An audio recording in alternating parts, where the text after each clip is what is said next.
let's move on. Joining us now, Utah Senator Mr. Mike Lee. Great friend. Senator Lee, it's great to see you. You may have heard some of that conversation. I don't know. I got one for you, Senator Lee. 261.5 million ounces of gold.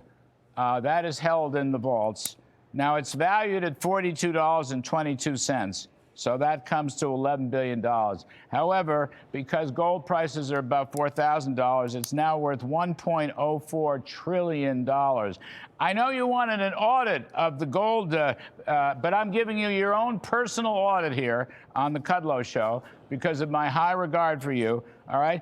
The audit is it's worth at market value $1.04 trillion, $1.04 trillion. All right, 261.5 million troy ounces. So there you have it. What are you going to do with all that money, Senator Lee? Well, first of all, I have to point out here, this was a masterstroke of U.S. government bureaucracy to deem that to be worth $40 an ounce when it's worth a heck of a lot more than that.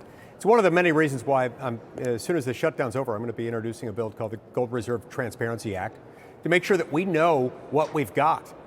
Where it is, what its value is, where it's being stored. We got to make sure that we have what we've been told that we have. We still don't have a lot of insight into Fort Knox, and we need to have that insight. I also think we need to be utilizing that to shore up the dollar. You know, Judy Shelton published a great piece in the Wall Street Journal either yesterday or the day before talking about the fact that the U.S. government could issue a bond with gold convertibility in it. Mm-hmm. And that's another reason why we've got to have legislation, making sure that we've got insight into what's actually there. Actually, I don't even know if you need legislation for it. The debt managers at the Treasury could do it. I love that idea. By the way, you know who else found that idea appealing? President Donald J. Trump. He was always interested. I'd send it out 50 to 100 years, put some gold backing to it, and we would guarantee the value of the dollar for 100 years. I mean, I think Judy Shelton's spot on. Anyway, but I digress. Let me play some sound on this whole shutdown business, Senator Lee. You're going to love this. Here comes. Play some tape, please, folks. Republicans control the House, the Senate, and the White House. Frankly, this is our only moment of leverage.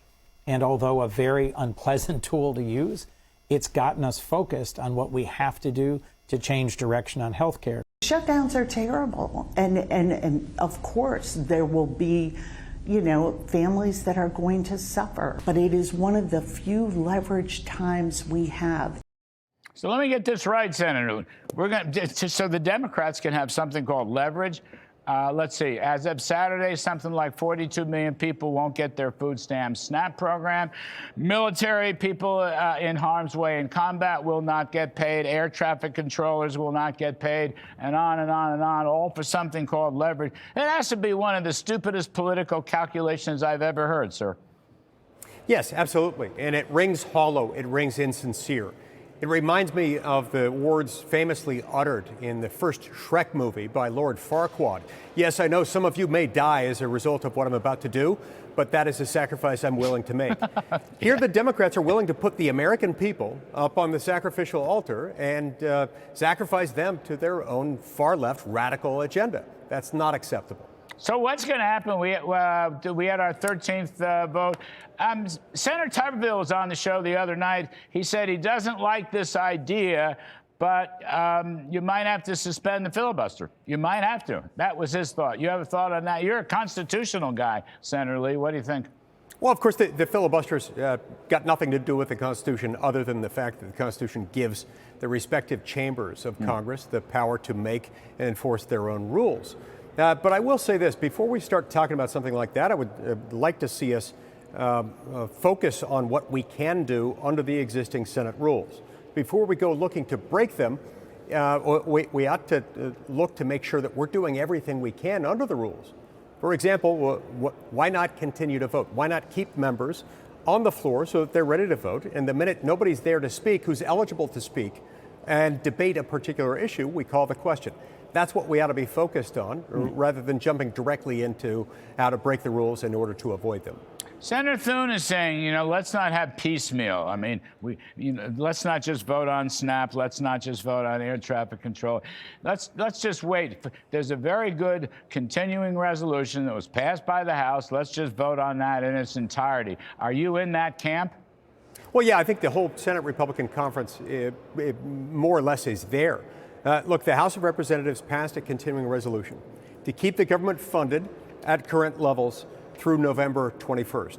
The House of Representatives, having done its job, then left.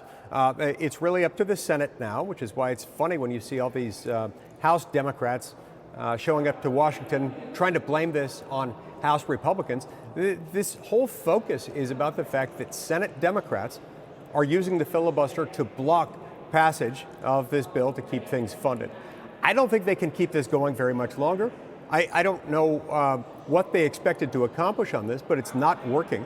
It's only getting worse. Yesterday you saw it was like a morgue at CNN when they were announcing poll results showing how many gains Republicans have made in polling, especially with independent voters. So if this won't last much longer, I suspect the Democrats are going to try to hold out at least until after next Tuesday's elections. And then they will start looking to compromise. All right. Last one, Arctic frost. This was this whole project, former counsel Jack Smith, whatever he calls himself, almost 200 subpoenas, almost 200 FBI subpoenas of Republican office holders, senators, House members, and others. That's the newest discovery. Mr. Trump was tweeting about that while he was in Asia. Almost 200, whatever they're wiretapping, phone tapping, cell phone tapping. I don't know, Senator. You know more about this than I do, but it's an outrage. We can't let this go unpunished or uninvestigated, can we? This is classic weaponization of our law enforcement apparatus in order to secure a perceived political win.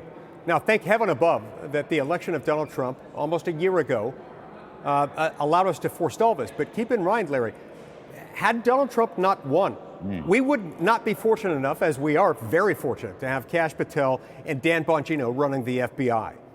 We would not have any desire on the inside of the FBI to correct this. We'd be going off in more of these insane directions that we're now beginning to understand.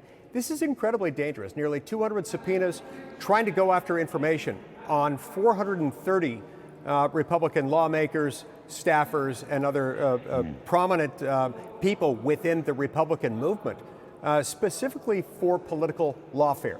We have to take this very, very seriously, and we're grateful to have Kash Patel and Dan Bongino looking into it to make sure that we get to the bottom of it, that the appropriate people are fired to the extent they have